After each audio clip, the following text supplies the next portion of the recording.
A Bíblia é uma fonte inesgotável de conhecimento. Além de orientações para a vida cristã no Pentateuco, nos Evangelhos e nas Epístolas, encontramos também nos livros históricos inúmeros exemplos de fé e fracasso espiritual que nos servem como alerta. É por isso que a CPAD convida você a estudar no terceiro trimestre de 2021, nas lições bíblicas adulto, o plano de Deus para Israel em meio à infidelidade da nação. Comentadas pelo pastor e escritor Clayton Pomerenin. Serão 13 lições acerca das correções e os ensinamentos divinos no período dos reis de Israel. Em cada página, nos aprofundaremos sobre os êxitos e perdas dos principais reis de Israel e Judá. Veremos as realizações dos ministérios de Elias e Eliseu. E também estudaremos sobre os cativeiros dos reinos do Norte e do Sul. Tudo isso e muito mais você encontrará nas lições bíblicas adulto, disponíveis para alunos, professores e também nas versões ampliada, capa dura e digital. E nas lições bíblicas jovens, um tema de grande importância: vigilância, justiça e o culto a Deus. Um chamado para a igreja nos escritos dos profetas menores, comentadas pelo pastor e escritor Israel Trota. Com ela entenderemos sobre a atualidade das mensagens dos profetas Ageu, Joel, Abacuque e muito mais. Lições bíblicas, um produto com a qualidade CPAD. Não perca tempo e adquira hoje mesmo o seu exemplar. www.cpad.com.br ou visite uma de nossas lojas. Teremos um grande prazer em recebê-los. À venda em todas as livrarias evangélicas do Brasil. E você ainda pode fazer seu pedido por telefone 0800 021 7373. Aprenda mais sobre as riquezas contidas na Palavra de Deus. CPAD, a editora da Escola Dominical. Compartilhe bons momentos. Divulgue a Rádio CPAD. www.radiocpad.com.br. Conheça o novo curso livre de Teologia à Distância da FAECAD. Aulas especiais com os comentaristas das lições bíblicas da CPAD. Videoaulas. Fóruns. Provas. E atividades de aprendizagem online, certificado de conclusão do curso e muito mais. Não perca essa oportunidade. Inscrições e informações pelo site faecad.com.br. Apoio CGADB e CPAD.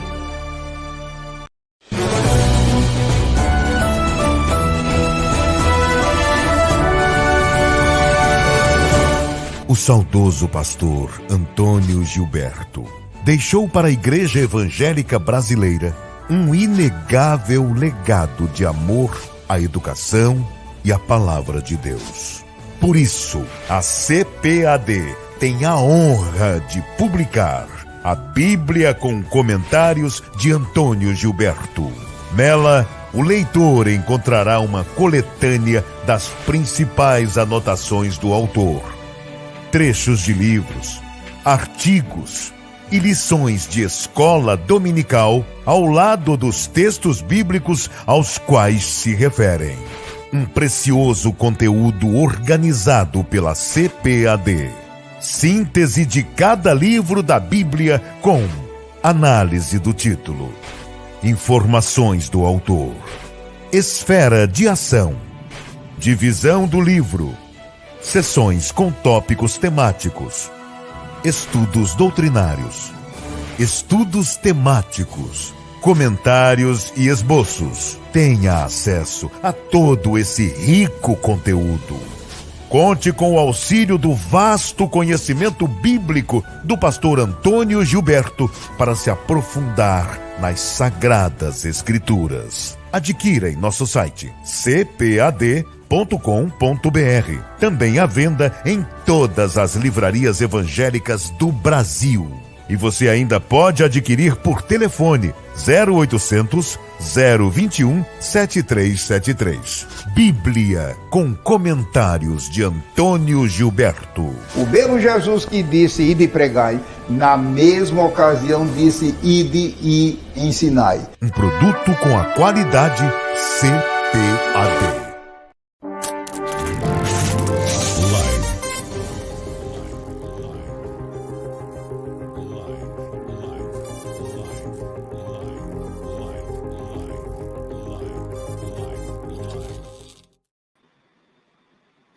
A paz do Senhor Jesus Cristo, você, meu irmão, você, minha irmã, estão participando conosco desta live que vai falar sobre o lançamento de mais uma grande obra da Casa Publicadora das Assembleias de Deus, desta feita, o livro O Carisma Profético e o Pentecostalismo Atual, escrito pelo pastor e comentarista de revista de escola dominical, José Gonçalves. Quero dar as boas-vindas a você, em nome do presidente da nossa Convenção Geral das Assembleias de Deus do Brasil, pastor José Wellington Costa Júnior, em nome também do presidente do Conselho Administrativo da nossa Casa Publicadora, pastor José Wellington Bezerra da Costa, e também as boas-vindas em nome do nosso diretor executivo, irmão Ronaldo Rodrigues de Souza. Portanto, sejam todos muito bem-vindos. Quero, nesta feita, apresentar o nosso entrevistado desta live, o pastor José Gonçalves, para cumprimentá-los neste momento.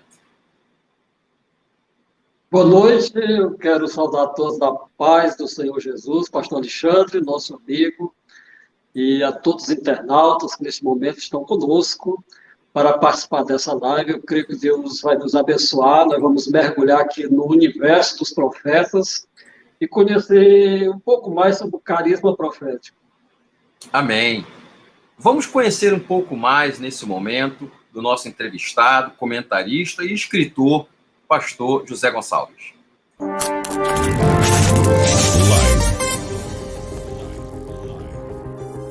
Pastor José Gonçalves é casado com Maria Regina Bonfim.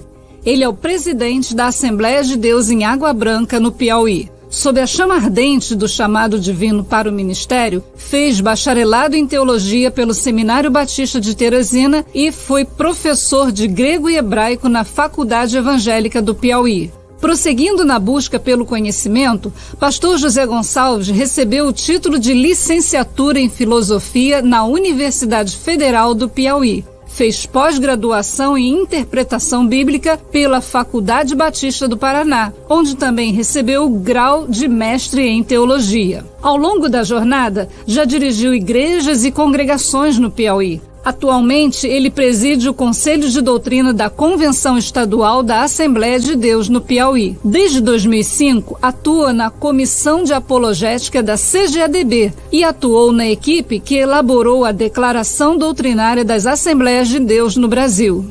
Como doutrinador, pastor José Gonçalves tem ministrado em várias partes do mundo. Ele tem recebido reconhecimento público dentro e fora do meio eclesiástico.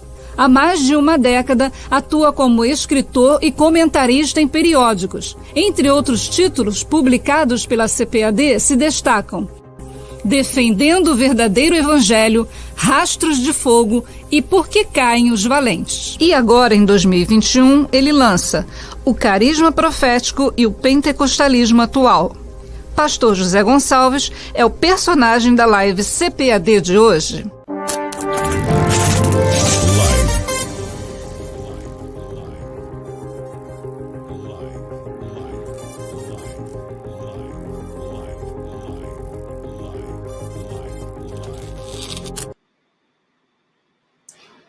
Após pastor José Gonçalves, essa belíssima apresentação, nós vamos começar então a nossa entrevista falando justamente sobre o seu trabalho, a sua obra. E a primeira pergunta é: de onde nasceu a ideia de trabalhar essa temática dos carismas e do pentecostalismo atual?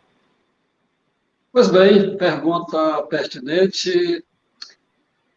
Quando eu escrevi a lição bíblica sobre Elias e Eliseu, em 2013, aí, pela Casa Publicadora da Assembleia de Deus, e o tema foi muito relevante. Naquele tempo nós trabalhamos Elias e Eliseu em relação ao contexto, a sua importância para a igreja.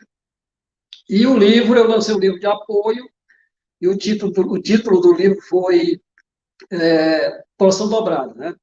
Pois bem, a partir daquele momento, eu vi que tinha mais se a gente escavasse mais fundo, nós iríamos encontrar muita coisa que seria de relevância para o nosso tempo, a igreja atual.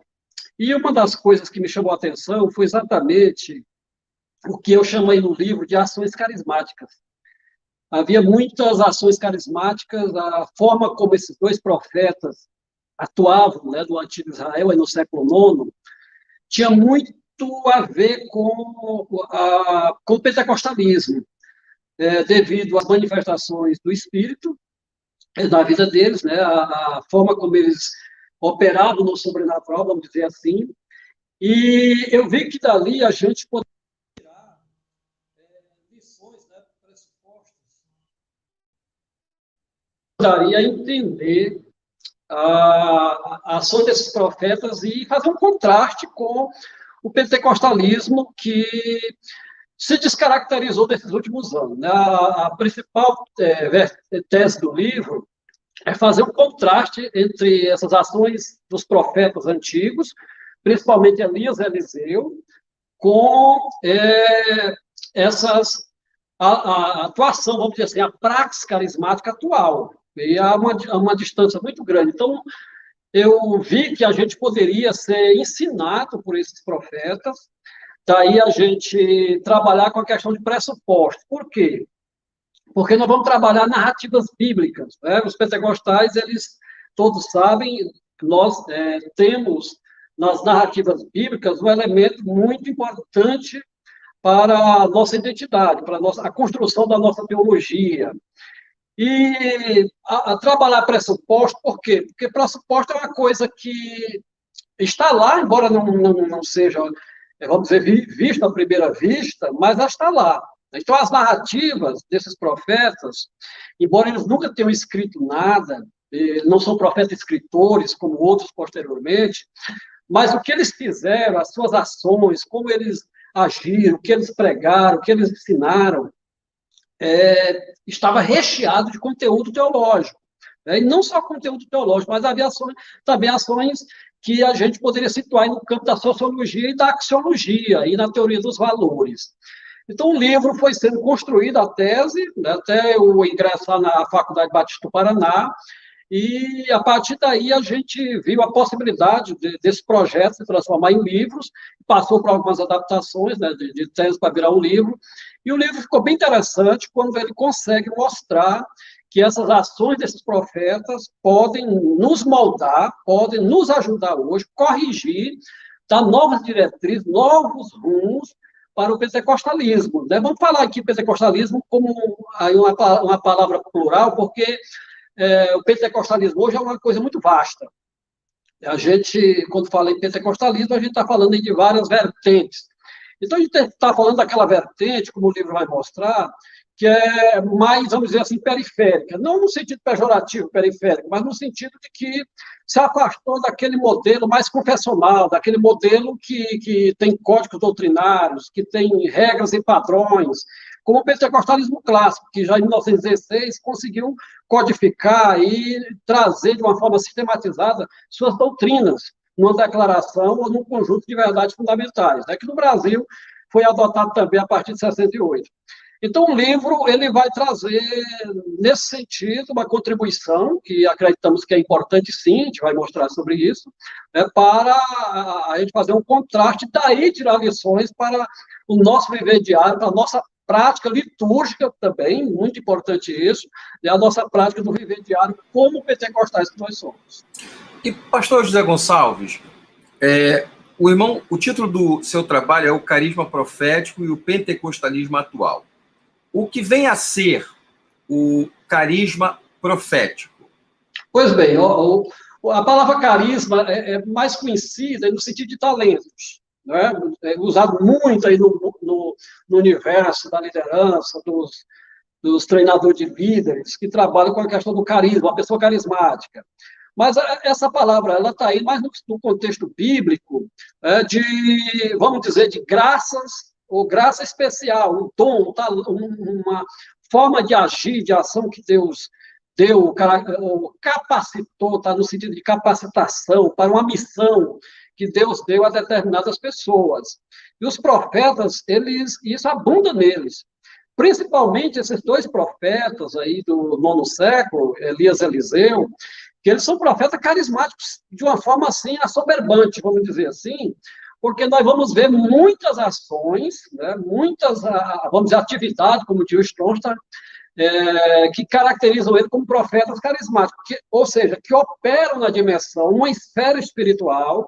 A gente vê isso nos vários milagres de Elias, nos milagres de Eliseu, em intervenções que não se explica de outra forma, de uma forma, vamos dizer, natural, mas são intervenções do Espírito, que a gente chama do Ruach, do Ruach de Deus, que operava na vida dele. Então, essas ações carismáticas, elas estão espalhadas por todos os livros de Reis, que detalham a vida desses dois profetas, e caracterizam ele de uma forma bem especial. Então, nós pegamos aí ações carismáticas, quer dizer, a ação do Espírito Santo na vida desses profetas. Então, carisma tem esse significado, nesse contexto dos profetas, de uma capacitação divina para determinadas obras especiais. Então, ações carismáticas são aquelas ações que esses profetas, quando agiram, a gente vê que há algo que está ali, que a gente vê que é uma ação de Deus, que é o Espírito de Deus trabalhando ali. Por isso nós chamamos de ações carismáticas.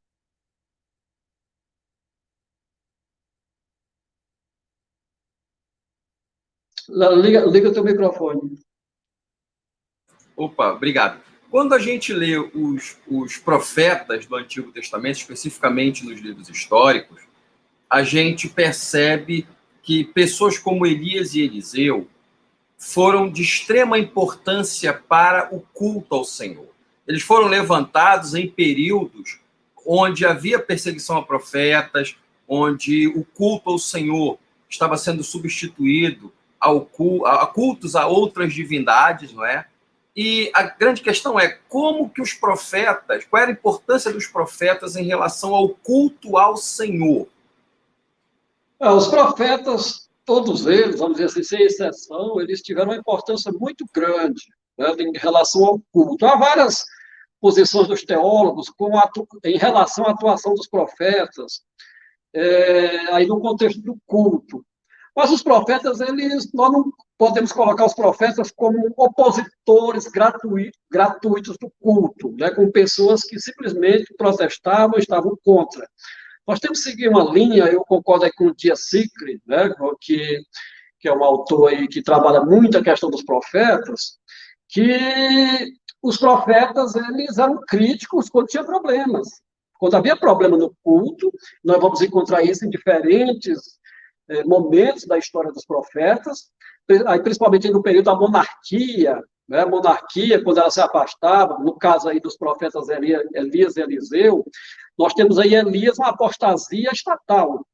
Nós temos um afastamento da religião tradicional de Israel, caracterizado pelo paganismo importado, que vem da Fenícia, que vem de Jezabel, que traz para Israel uma idolatria e institucionaliza, coloca isso como um aparelho estatal. E procura sufocar o culto, procura minar o culto, o verdadeiro culto. E Elias, a gente sabe que ele se levanta contra isso, esse falso culto, esses profetas, tinha até profetas profissionais no tempo aí, pago pela rainha, e ele vai fazer uma oposição grande. Ele vai deixar essa herança para Eliseu também, que vão trabalhar como reformadores do culto a Deus. A briga desses profetas, vamos dizer essa palavra, era para que a adoração verdadeira ela voltasse, para que aquilo que Deus tensionava para aquela nação, que deveria ser modelo, não desaparecesse ou não fosse descaracterizado. Então, os profetas eram radicais mesmo, a gente sabe disso, eles se opunham, muitas vezes, em outros contextos, aos sacerdotes, eles criticavam, eles denunciavam. Eu acho que tem uma obra aí do Abraham Joshua Haskell, que escreveu um livro chamado Os Profetas, que ele fez uma leitura fantástica dos profetas. Nem tudo que o Haskell diz a gente pode concordar, evidentemente. Ele tinha uma linha filosófica também, além de teólogo também que ele era, e historiador também, mas ele fez uma leitura correta, né? Os profetas, ele conseguiu captar o coração de Deus, né? O que Deus queria para o povo, para a religião, né? Para o culto. Então, o culto era algo sagrado, era um espaço sagrado. Ele não podia ser profanado como era. E quando essa profanação chegava, os profetas, eles se opunham mesmo com vigor, com força. Eles denunciavam, eles se opunham de uma forma que muitas vezes perdia até a vida por isso mesmo, né? Então, nesse contexto aí do século IX, o culto estava totalmente desconfigurado. A gente faz um paralelo, você observa aí no livro, que o livro tem essa tese, essa proposta, de fazer um contraste exatamente do modelo do culto que os profetas apregoavam com o culto que nós vemos hoje. Por que a gente coloca no pentecostalismo? Porque é um movimento, vamos dizer, bem maior, né? Um movimento que hoje é mundial, e a gente não escreveu esse livro para jogar pedra nos pentecostais, de forma alguma, até porque eu sou pentecostal desde que me entendi no mundo. Eu nasci na igreja pentecostal, vivo no universo pentecostal há quase 40 anos, e 20 deles como pastor. Então, a gente começa a observar que tem problemas, né? Tem problemas que surgem, e a contribuição que nós, como escritores, podemos dar é justamente mostrar que há modelos bíblicos nos profetas de um culto genuíno, de algo que nós podemos trazer para a nossa praxis, né, para o nosso cotidiano, e sermos abençoados. Porque princípios são universais, princípios não se acabam, princípios são eternos.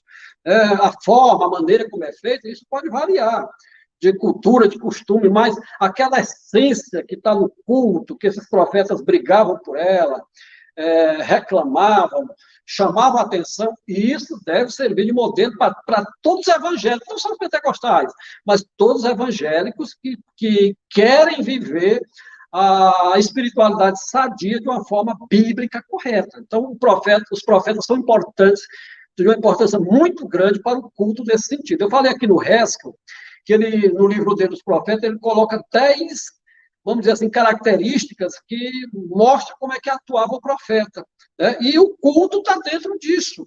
Eles viviam isso, né? Tinha um nível de comunhão muito forte, e eles queriam levar isso para o povo, né? Então, a grande briga dos profetas, muitas vezes, foi contra reis. Os reis, muitas vezes, aquela questão política, a política está em todo quanto é lugar, a gente sabe disso, né? Então, quando a política tentava se sobressair e deixar Deus de lado, eles se levantavam mesmo e apontavam o dedo em riste, brigavam, e assim o culto era restaurado, viu? Uma pergunta que nós selecionamos até com base naquilo que o senhor tratou no seu livro foi sobre a justiça social. Qual é a sua definição, pastor José Gonçalves, sobre a justiça social e por que os profetas são importantes ainda hoje sobre essa temática?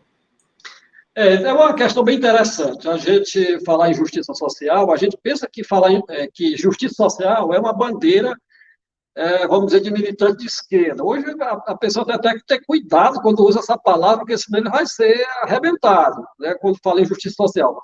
Eu tinha um pastor antigo, que foi meu amigo há muitos anos, ele dizia, olha, rapaz, a justiça social é a bandeira dos profetas. Não é bandeira de ideologia de partido nenhum, é uma bandeira bíblica. Nós podemos defender uma justiça social sem ter ideologia de esquerda, vamos dizer, nenhuma. Nós podemos ter uma visão bíblica da justiça social a partir dos profetas, a partir dos autores bíblicos, porque a gente vê com interesse pelo menos favorecido, pelos menos privilegiados, pelos pobres, vamos dizer assim. Não é uma questão de ideologia do século XIX ou XVIII. Não é nada disso. Isso aqui é um princípio bíblico. Se você ler os provérbios, está cheio disso, de chamar atenção para os mais pobres. E os pentecostais, nós pentecostais, a gente sabe que nós surgimos da periferia. Nós surgimos da periferia de todas as formas, da periferia teológica, nós surgimos num contexto do século XIX, que viemos de movimentos radicais, vamos dizer, eu tenho um livro aí que está sendo trabalhado, que eu vou mostrar isso, né? A gente mostra que a gente vem de movimentos radicais, movimentos humildes, pobres, de fora da academia, havia muitos pentecostais intelectuais, evidentemente, mas a grande maioria eram pessoas simples, pessoas pobres, né? Então, os pentecostais, eles trabalham, né, e a convivência, a presença dos menos favorecidos é uma realidade no nosso meio. Eu lembro que eu comecei a ser pastor há 20 anos, eu estou aí há 20 anos que eu falei, no meu começo eu fui para um bairro de periferia, bem pobre, bem humilde mesmo, pessoas carentes, pessoas que a gente via a necessidade, né, dessas pessoas. Eu mesmo vim de um ambiente, de uma família carente. Então, os pentecostais, a gente está lá nas periferias trabalhando, resgatando pessoas, a gente vê vidas, a gente vê vidas. Então, o trabalho social dos pentecostais é muito grande. É muito grande. Com o crescimento do movimento, aí veio as desconfigurações, aí veio as teologias atravessadas, né? Veio as teologias fabricadas, que, de repente, começa a querer trazer a ascensão do pobre para um patamar social, mas com promessas fictícias, com teologias equivocadas. Então, a gente traz aí o profeta como exemplo, os profetas da justiça social, porque eles trabalharam, eles viveram nesse chão, vamos dizer assim, nesse chão, tanto social como teológico, e eles mostravam que o pobre, o carente, era de interesse de Deus, não poderiam ser usado como objeto, um instrumento para se chegar a outro fim. Eu cito aí vários exemplos no livro de Reis, do convívio dos profetas, o caso de Nabote, da vinha dele, está no livro aí, a gente analisa, né? A serva aliás, a mulher que vai a Eliseu e diz, olha, teu servo era temente a Deus, um dos discípulos do profeta, eu estou viúva, vão vender meus filhos, vão ter que vender.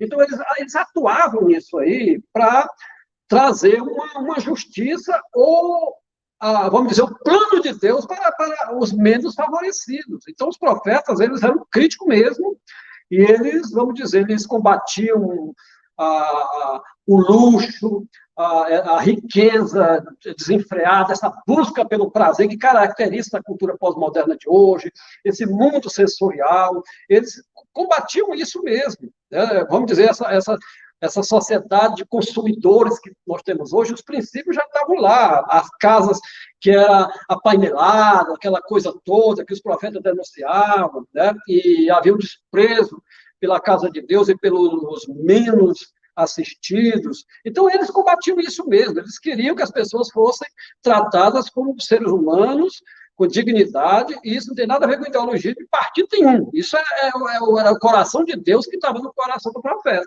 Então, era isso que caracterizava a justiça social. Então, essa questão de a gente defender os pobres, isso é bandeira de teologia de libertação, né? E outra coisa, há um princípio totalmente diferente quando a gente faz a partir dos profetas, quando a gente vai ver a base dessas teologias, que é uma ideologia simplesmente humanista, que não há valores transcendentes, não há valores universais, não há valores eternos, não há valores absolutos, diferentemente de nós que acreditamos que há um Deus que é transcendente, um Deus que é absoluto nos seus valores e que está, da mesma forma, imanente, querendo se relacionar com o povo necessitado e dar a ele uma vida aqui, né?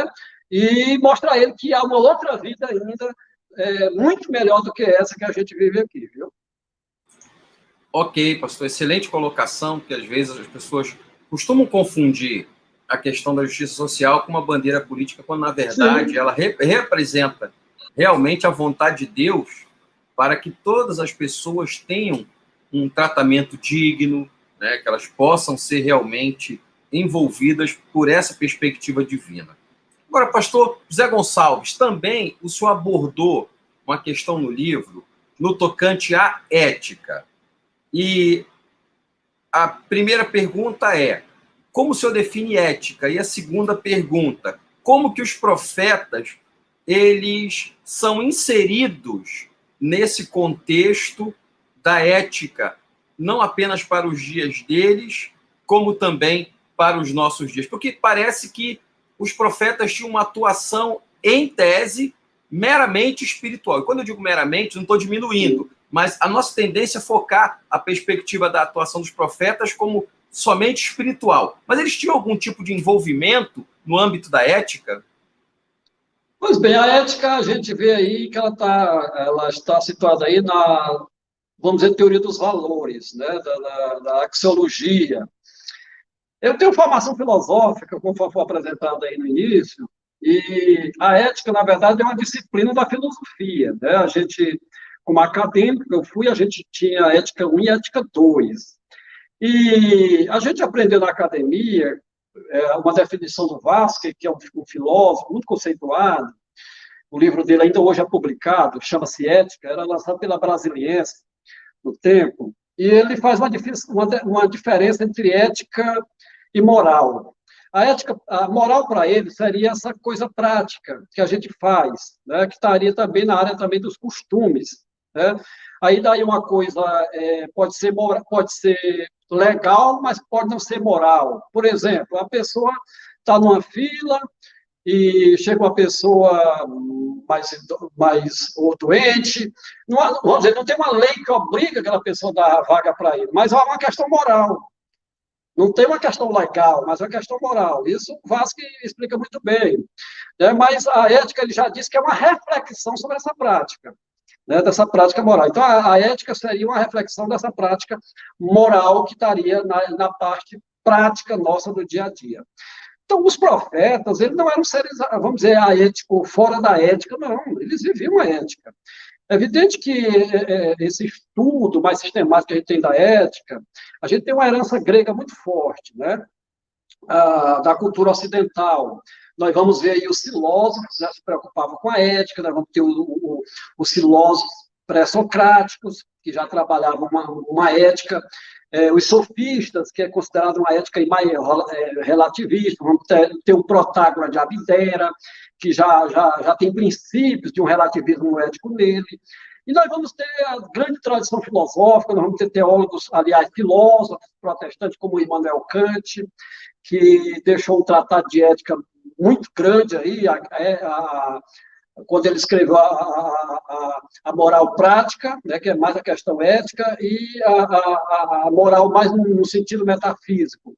Então, a tradição ética a gente conhece. O Kant dizia, olha, você deve fazer uma coisa de tal forma que isso deve se tornar um modelo para a humanidade, né? Que eu estou colocando assim, em palavras bem simples, que ele chamava imperativo categórico. Isso é um princípio bíblico. A gente vai ver isso na Bíblia, vai ver isso na regra áurea de Jesus, vai ver isso nos profetas. Então, os profetas, eles tinham uma ética, sim. Eles não estavam, vamos dizer, num mundo simplesmente aéreo, fora da realidade da moralidade. Não, eles tinham princípios, a gente vai ver isso.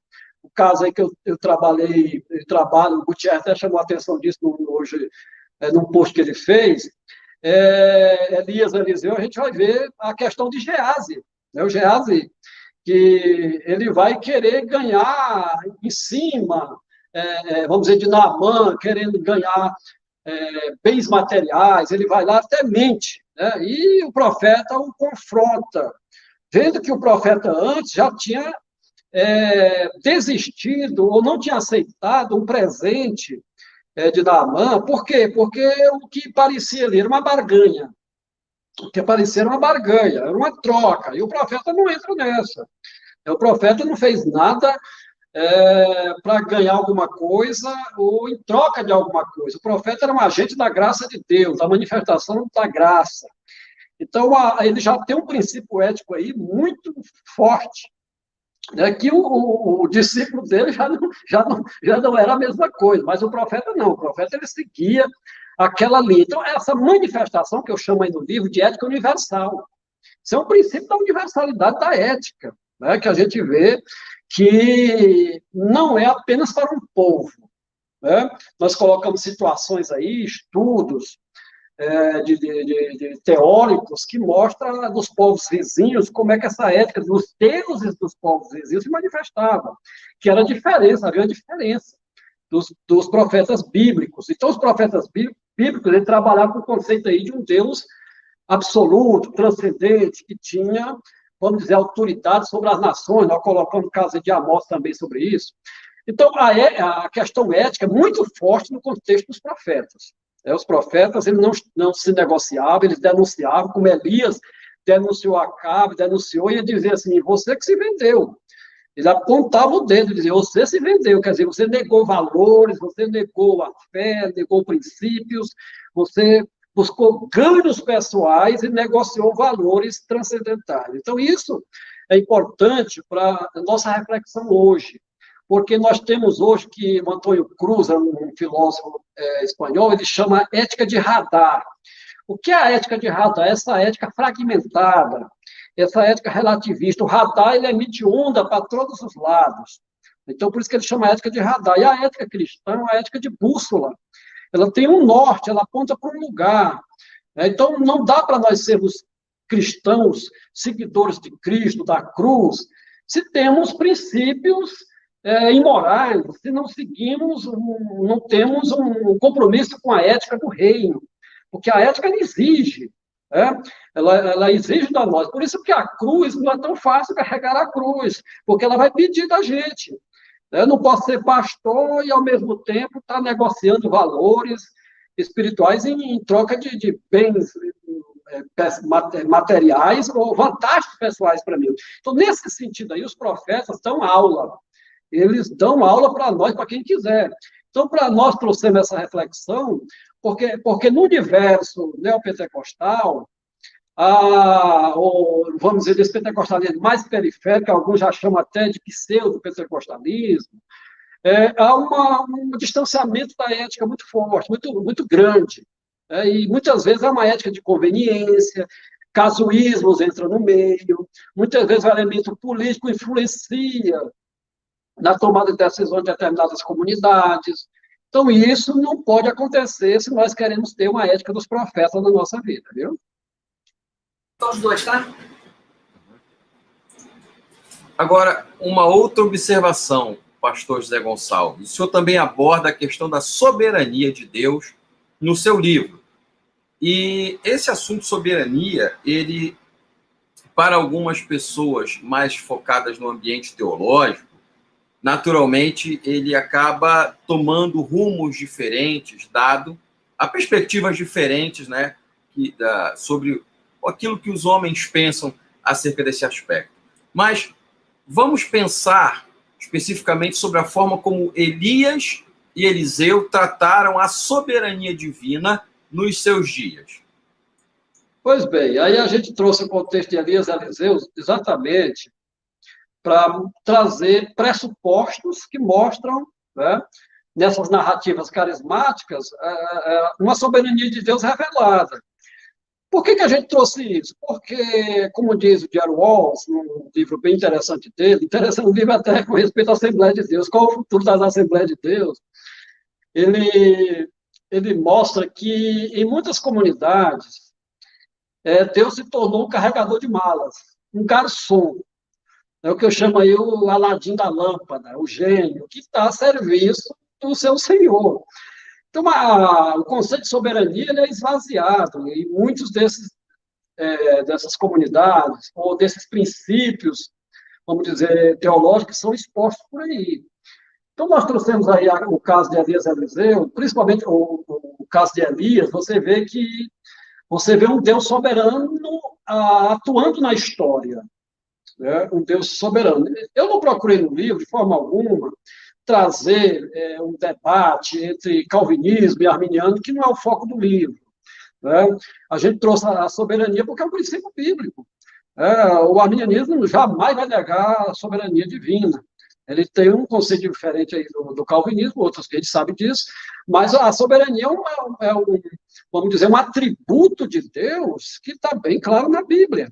Então, nos profetas Elias, você vê que ele chega assim, não vai chover. E pronto, meu irmão, acabou, foi Deus que mandou. Não vai chover, quem que vai dizer que vai chover agora? Depois ele volta lá e disse, pela minha palavra vai chover. Né? Lá no capítulo 17, no capítulo 17, ele diz assim, não vai chover. E não chove. Depois ele diz, dia assim diz o Senhor, vai chover. Então a gente vê nesses fenômenos aí, a manifestação de um Deus soberano, que atua, que tem vontade própria, né? Evidentemente que não anula as ações livres dos homens, a gente sabe disso. Então, nesse caso aí, a gente trouxe essa questão da soberania, porque dentro desse universo aí que nós estamos trazendo, o carisma profético, o pentecostalismo atual, vamos dizer, há uma afronta a esse princípio. Quando a gente vê determinados autores colocando Deus na parede, fazendo Deus se tornar refém de leis que ele criou, eu até coloquei um estudo que eu fiz, está num outro livro meu da CPAD, Defendendo o Verdadeiro Evangelho, que pessoas criaram jargões do determinar, como se isso fosse uma lei que Deus tinha que se submeter para fazer acontecer. É evidente que nós temos fé, temos que ter princípio para agir, mas jamais passar por cima desses princípios. Então, os profetas têm que nos mostrar que Deus é Deus. Né? Deus é Deus, Deus é soberano. A gente tem que agir, atuar dentro dessa esfera. Né? A soberania divina é um atributo bem claro e a gente mostrou isso nos profetas. Então, muitas pessoas foram para o extremo, né? O que a gente fala aí hoje da teologia do mandar em Deus. Mandar em Deus. Você tem que botar Deus na parede, você tem que empurrar ele para ele fazer aquilo que não é assim. A gente vê os profetas atuando de forma diferente. Eu coloquei até uma exegese sobre a palavra do verbo grego aitel, que é pedir, né? Que em muitos casos interessante esse verbo que foi traduzido como exigir, determinar, mas não é o contexto bíblico, não. No contexto bíblico, ele aparece como a súplica de um inferior ao superior. E é dado exemplo até de reis e de monarcas. Então, você vê aí você vê que há uma submissão, há uma diferença de degraus. Então, Deus não é como nós dizemos aqui no Nordeste, não é teu parceiro, não. É para dizer teu parceiro, né? Não é o nosso parceiro nesse sentido de a gente estar de pé de igualdade com ele e dizer que você tem que fazer dessa forma. Não, Deus é Deus e a gente tem que agir, como disse Jesus, seja feita a tua vontade, não é verdade? Então, nesse caso aí, os profetas, eles têm uma lição extraordinária para nos ensinar, porque esses profetas atuavam de uma forma bem, bem próxima de Deus, mas sempre mostrando quem era o Senhor. Né? Eles tinham um zelo pelo nome de Deus, que era coisa impressionante. Né? O que doía neles era Deus, vamos dizer assim, o que acontece hoje, é uma humanização de Deus, humanização no sentido de nivelá-lo como uma criatura.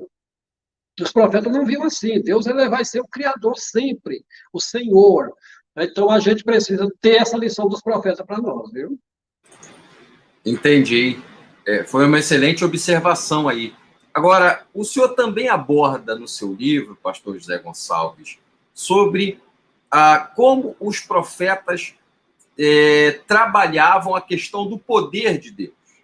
Ou seja, o senhor deixa claro que tudo aquilo que os profetas faziam em nome de Deus e sob o poder de Deus, não era sob o poder deles.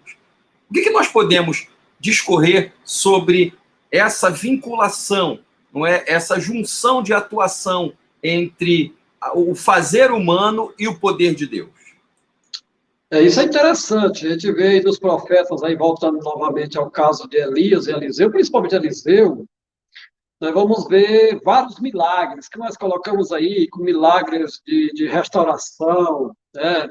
Nós temos aí milagres de provimento, nós temos vários tipos de operações na vida dos profetas, né? Elias e Eliseu. Mas não é um poder solto, vamos dizer, uma energia que é controlada, né? Se eu conseguir dominar essa energia, essa técnica, eu vou operar no sobrenatural. Isso é uma coisa que nós não vamos ver nos profetas.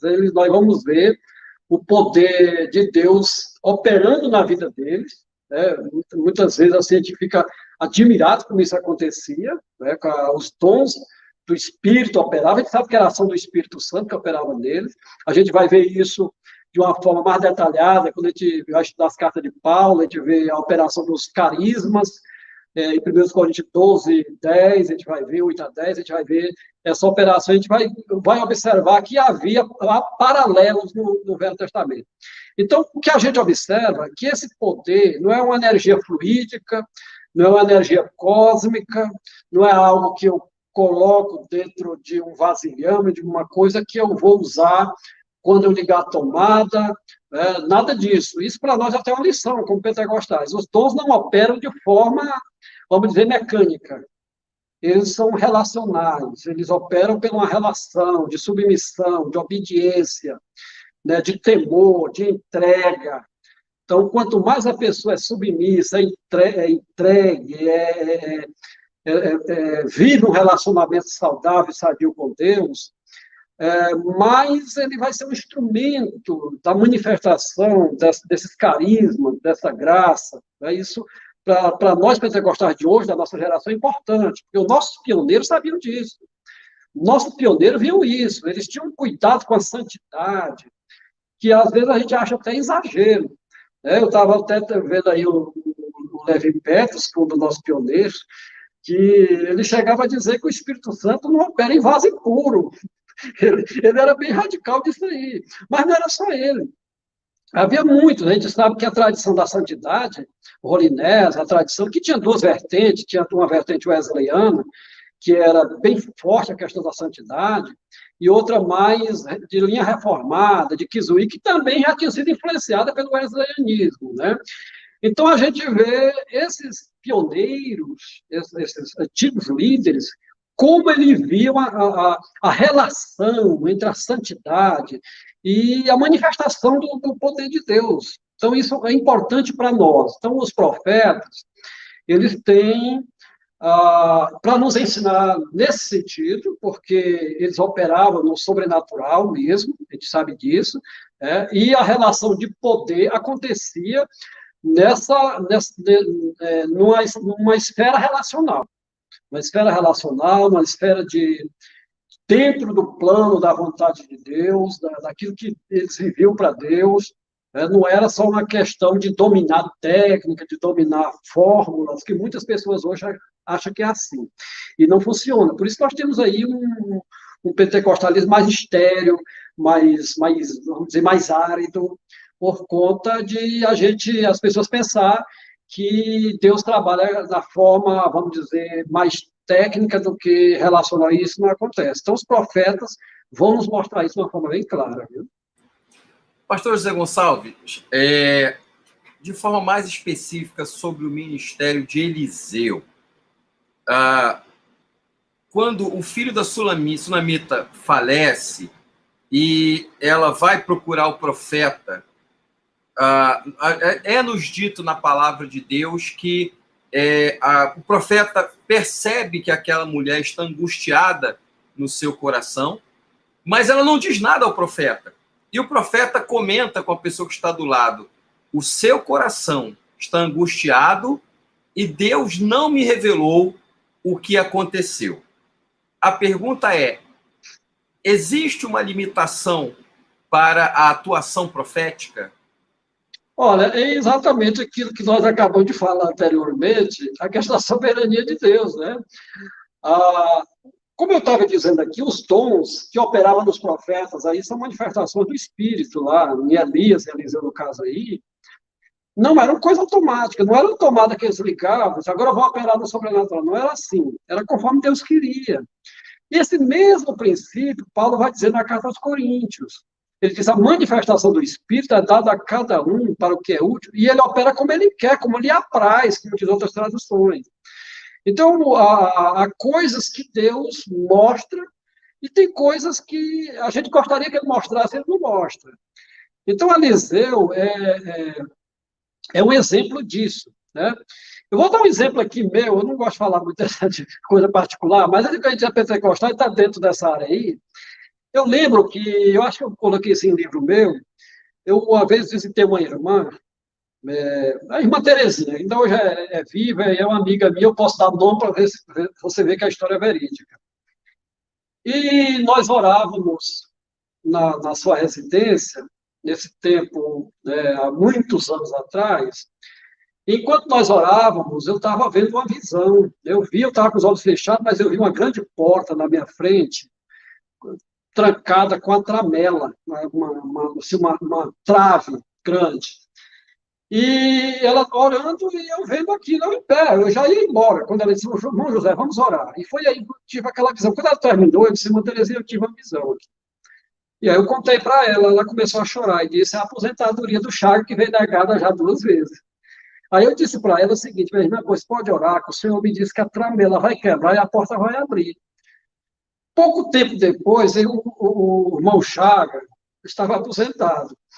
Eu não tenho dúvida que foi uma ação de Deus. Eu fiquei empolgado com aquilo. Eu queria que aquilo ali se revelasse na minha vida toda vez que eu orasse, eu fechasse os olhos, ou fosse pregar. Mas não seria maravilhoso você ter informações de situações que ultrapassam o seu entendimento racional? Mas não foi assim. Aconteceu outras vezes, de forma esporádica, conforme Deus quer. Nos profetas, a gente vê esse princípio aí. A gente vê esse princípio operando de uma forma bem abundante na vida deles, mas esse caso aí é um exemplo da soberania de Deus, da limitação que o profeta tinha. Ele, como o senhor colocou aí muito bem, ele disse assim, Deus me encobriu, Deus não me revelou. E Deus revelava quase tudo ao profeta, principalmente a Eliseu. Viu? Então, no princípio, eu acredito que seja esse aí. Viu? É uma colocação muito interessante, porque dentro do aspecto da soberania divina, a gente percebe que Deus não falou com Eliseu, mas para Eliseu ficar sabendo da situação, ele teve que ir lá procurar se inteirar do caso e ali tomar a verdadeira ou adequada ação, naturalmente, de acordo com a orientação de Deus e o poder de Deus. Não é? Isso, pastor Alexandre, acontece também em muitas casas que irmãos vão para... Tem um irmão que... Falando aqui do universo pentecostal, o irmão é usado por Deus, aquele irmão é uma bênção, vamos lá orar. Aí começa a orar. Às vezes é uma irmã Maria. Aí o irmão começa a orar, fala, Senhor. E aquilo é um condicionamento, muitas vezes. Aquela irmã, que é uma mulher de Deus, que Deus usa mesmo, às vezes no dom de profecia, mas ela é condicionada, ela vai até pressionada a profetizar, a dizer alguma coisa que está no ambiente ali. Isso, às vezes, caracteriza os abusos que a gente vê surgir. Então, os dons não são, vamos dizer, de particular, a vontade humana, mas é como o Espírito de Deus opera. Muitas vezes opera que você não está nem esperando. Eles operam de forma soberana a glória de Deus. Né? Então, isso é importante aí que você frisou sobre os profetas. É interessante isso aí, realmente, para a gente até compreender que a atuação de Deus em todo o seu poder também está atrelada à sua soberania. Deus ele vai agir de acordo com a sua vontade naquele momento, mas naturalmente Deus vai agir, se não por meio de uma palavra profética, dando outros direcionamentos para que a solução venha a ser conhecida, não é? Mas dentro, naturalmente, de toda a perspectiva que a gente sabe que tem em relação ao projeto de Deus para aquela situação. Pastor José Gonçalves, mais uma pergunta. O que nós podemos trazer para a igreja hoje sobre a vida desses 2 homens de Deus, a saber, Elias e Eliseu, homens que foram muito usados por Deus, que operaram milagres, homens que respeitaram a soberania de Deus, homens que também puderam ver Deus agindo por meio das suas ações, né? De todos esses 2 exemplos, o que o senhor diria hoje para a nossa igreja? Como você observou aí, o livro ele trabalha a questão da praxis, do cotidiano, como é que o pentecostalismo, qual seria o ideal dessa prática. Nós pegamos aí um teórico, que é o Charles Taylor, que o James K. Smith até cita, né, no livro dele, acho que é Fictaus, pensando em língua, coisa assim, né? E o Charles Taylor ele fala no imaginário. Imaginário Social, né? Ele chama Imaginário Social Moderno. É um livro, inclusive é título de um livro dele. Ele fala que, e a partir disso, o James K. Smith ele vai mostrar que o pentecostalismo, eu só discordo do James K. Smith nesse sentido que ele chama pentecostalismo, uma coisa bem ampla. Eu acho que segmentos do pentecostalismo. O pentecostalismo clássico ele tem um código doutrinário já há muito elaborado desde o seu início. Então, ele tem regras, tem parâmetros claros. A gente observa isso. Esse livro, novo trabalho que eu escrevi, eu coloquei que a Assembleia de Deus Americana ela tem declaração de fé já em 1916. A Assembleia de Deus Britânica ela tem declaração de fé já em 1924. E o Brasil, já em 68, já tinha, vamos dizer, um cremos. Então, o nosso código doutrinário, ele já é bem antigo. A gente tem parâmetros. Mas há segmentos dentro do pentecostalismo que não tem parâmetros. Vamos dizer, é mais uma espiritualidade do que uma doutrina.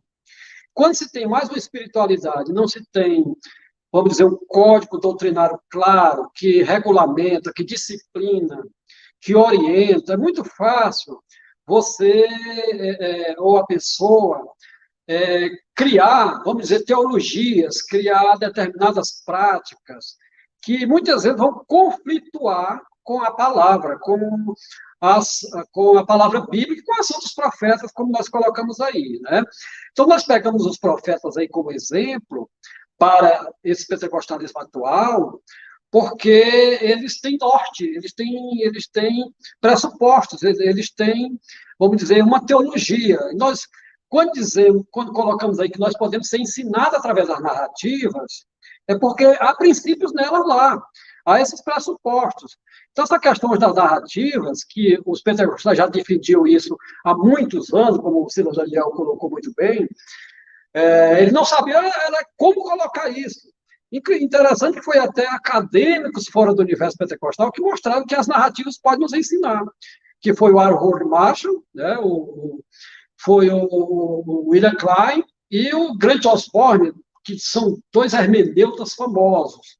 Eles mostraram que nós podemos aprender, sim, das narrativas. Elas têm muito a nos ensinar.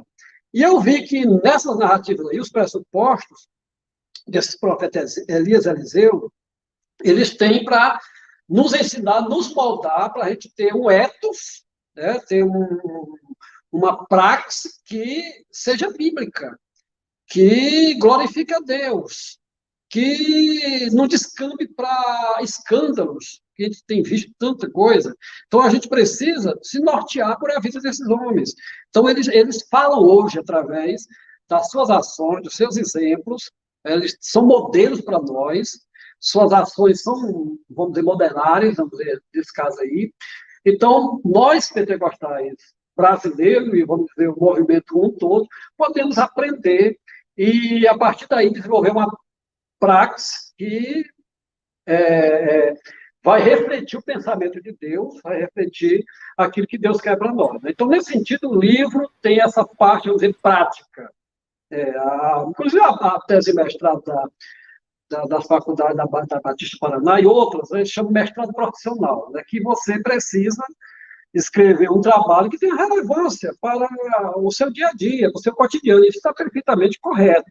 Então, a gente mostrou que essas práticas desses profetas podem, sim, servir de parâmetros para nós hoje, viu?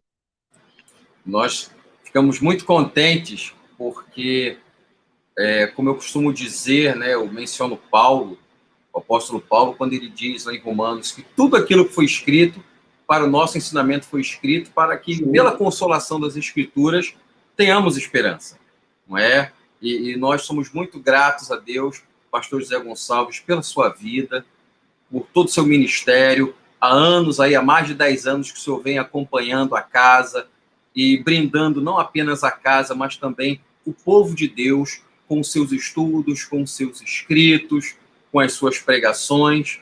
E nós nos sentimos muito honrados por mais esse trabalho que o senhor produziu e encaminhou para a nossa Casa Publicadora das Assembleias de Deus, não é? Nós somos também a editora da Escola Dominical, e o senhor tem contribuído muitíssimo há anos com os seus comentários, e nós vemos aí uma igreja muito receptiva, não apenas naquele período, mas hoje também, a tudo aquilo que o Senhor já produziu, ao que o Senhor fala, e nós louvamos muito a Deus pela sua vida, e também pedimos ao Senhor, nosso Deus, que continue lhe abençoando, para que o Senhor tenha um ministério bem longo aí, para nos brindar, não apenas com seus escritos, mas também com as suas palavras. Eu quero agradecer, em nome do pastor José Wellington Costa Júnior, presidente da nossa convenção, agradecer também em nome do pastor José Wellington Bezerra da Costa, presidente do nosso conselho administrativo, e também nosso irmão Ronaldo Rodrigues de Souza, que é o diretor executivo da nossa casa publicadora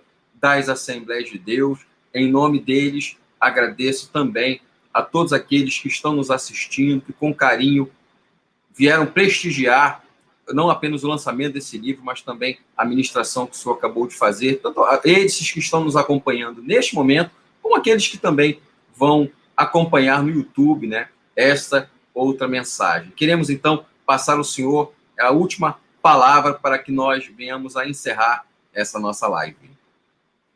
Eu quero aqui agradecer a participação, o espaço que a CPAD tem me dado. Isso eu sou muito grato a Deus, porque a editora ela sempre está aberta, né? O irmão Ronaldo, para mim, é um amigo, eu me comunico muito com ele.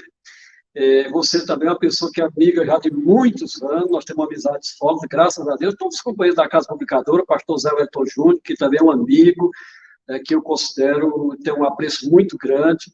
E a todos os companheiros, todos os pastores, meus colegas de ministério, os escritores, dizer que a seara literária é um ministério. Eu vejo assim como um ministério e procuro trabalhar dessa forma. Assim como existe o ministério pastoral, tem um ministério também literário.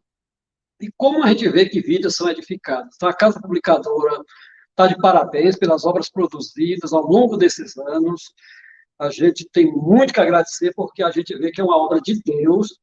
E eu tenho dito em todo lugar, né? Eu vou colocar algumas palavras finais. Eu sou escritor de lições bíblicas, mas sou aluno da Escola Dominical aqui em Água Branca. Nós temos uma Escola Dominical, graças a Deus, forte, né? E eu tenho dito que nós somos a Assembleia de Deus, é o que é, por conta da identidade que a Escola Dominical lhe deu. Então, a Escola Dominical é que fez a Assembleia de Deus ser a Assembleia de Deus, que ela tem essa identidade, e é graças à EBD, a Escola Dominical, que a Assembleia de Deus continua tendo a identidade. Então, graças a Deus por isso. Amém, pastor José Gonçalves. Excelente palavra. Que Deus abençoe grandemente o seu ministério, e tudo aquilo que o senhor for fazer, que a boa mão do nosso Deus esteja pousada sobre o Senhor, lhe orientando e providenciando aí tudo aquilo que for necessário para o senhor desenvolver cada vez mais o seu ministério e abençoar a nossa Assembleia de Deus e a Igreja do Brasil como um todo. E a você que nos assistiu, nós agradecemos de todo o nosso coração. Na semana que vem teremos outros momentos como esse, apresentando novos materiais também que a nossa Casa Publicadora está lançando. Acima de tudo, leia a Palavra de Deus, estude a Bíblia, vá para a Escola Dominical e seja abençoado, conhecendo e vivendo a Palavra de Deus. Deus abençoe você. Compartilhe bons momentos. Divulgue a Rádio CPAD. www.radiocpad.com.br. Conheça o novo curso livre de Teologia à Distância da FAECAD. Aulas especiais com os comentaristas das lições bíblicas da CPAD. Videoaulas, fóruns, provas e atividades de aprendizagem online, certificado de conclusão do curso e muito mais. Não perca essa oportunidade. Inscrições e informações pelo site faecad.com.br. Apoio CGADB e CPAD.